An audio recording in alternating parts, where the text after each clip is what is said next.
Hi friends, ನಮಸ್ತೆ. ಕರ್ನಾಟಕದಲ್ಲಿ VAO ನೇಮಕಾತಿ ನಡೆಯುತ್ತಿದೆ. ಇವಾಗ ಒಟ್ಟು 572 ಹುದ್ದೆಗಳು ಖಾಲಿ ಇದ್ದಾವೆ.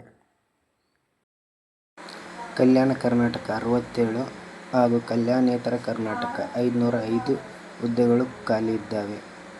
ಅಂದಾಗಿ ಇದರ ಕ್ವಾಲಿಫಿಕೇಷನ್ ಏನಾಗಿರ್ಬೇಕಂದ್ರೆ ಸೆಕೆಂಡ್ PUC ಆಗಿದ್ದರೆ ಸಾಕು. ಇಂಟರ್ವ್ಯೂ ಇರೋದಿಲ್ಲ, ನೋ ಇಂಟರ್ವ್ಯೂ. ಹಾಗೆ ಸ್ಯಾಲ್ರಿ ಬಂದು 34,000 ಸ್ಟಾರ್ಟಿಂಗ್ ಬೇಸಿಕ್ ಪೇಮೆಂಟ್ ಆಗಿರುತ್ತೆ. ಆನ್ಲೈನ್ ಅಪ್ಲಿಕೇಶನ್ ಸ್ಟಾರ್ಟ್ ಆಗಿದ್ದು ಇದೇ ತಿಂಗಳ 11ನೇ ತಾರೀಕು, ನಿನ್ನೆ ಆಗಿರುತ್ತದೆ. ಹಾಗೆ ಕೊನೆಯ ದಿನಾಂಕ ಬಂದುಬಿಟ್ಟು ಇದೇ ತಿಂಗಳ 30ನೇ ತಾರೀಕು ಆಗಿರುತ್ತದೆ.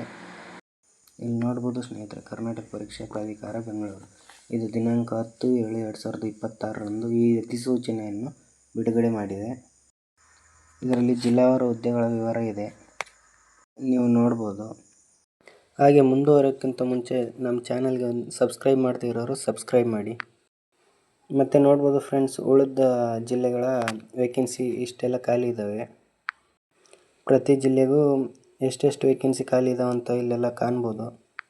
ಇನ್ನು ಆನ್ಲೈನ್ ಅರ್ಜಿ ಸಲ್ಲಿಸುವ ವೇಳೆ ನೋಡ್ಬೋದು ಇಲ್ಲಿ ಫ್ರೆಂಡ್ಸ್. ಶುಲ್ಕ ಪಾವತಿಗೆ ಲಾಸ್ಟ್ 31ನೇ ತಾರೀಕು ಇರುತ್ತೆ. ಇನ್ನು ಪರೀಕ್ಷಾ ದಿನಾಂಕ ಕಡ್ಡಾಯ ಕನ್ನಡ ಪರೀಕ್ಷೆಯನ್ನು ನಂತರ ತಿಳಿಸ್ತಾರೆ. ಪತ್ರಿಕೆ 1, ಪತ್ರಿಕೆ 2 10/4/2026ರಂದು ನಡೆಸುತ್ತಾರೆ. ಪತ್ರಿಕೆ 1ನಲ್ಲಿ ಸಾಮಾನ್ಯ ಜ್ಞಾನ ಅದೆಲ್ಲ ಇರುತ್ತೆ, ಭಾರತದ ಸಂವಿಧಾನ, ಮೂಲ, ಇತಿಹಾಸ ಅದೆಲ್ಲ ಇದೆ.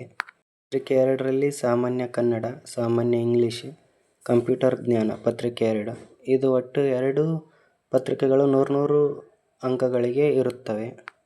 ಪತ್ರಿಕೆ 1 ಮತ್ತು ಪತ್ರಿಕೆ 2 ಒಂದೇ ದಿನ ಬೆಳಗ್ಗೆ ಮತ್ತು ಮಧ್ಯಾಹ್ನ ನಡೆಸ್ತಾರೆ. ಇದಿಷ್ಟು ವಿಲೇಜ್ ಅಕೌಂಟೆಂಟ್ಗೆ ಸಂಬಂಧಿಸಿದ ಮಾಹಿತಿಯಾಗಿದೆ. ಇನ್ನು ಇಂಥದ್ದೇ ಮಾಹಿತಿಗಾಗಿ ನಮ್ಮ ಚಾನಲನ್ನು ಸಬ್ಸ್ಕ್ರೈಬ್ ಮಾಡಿ. Thank you.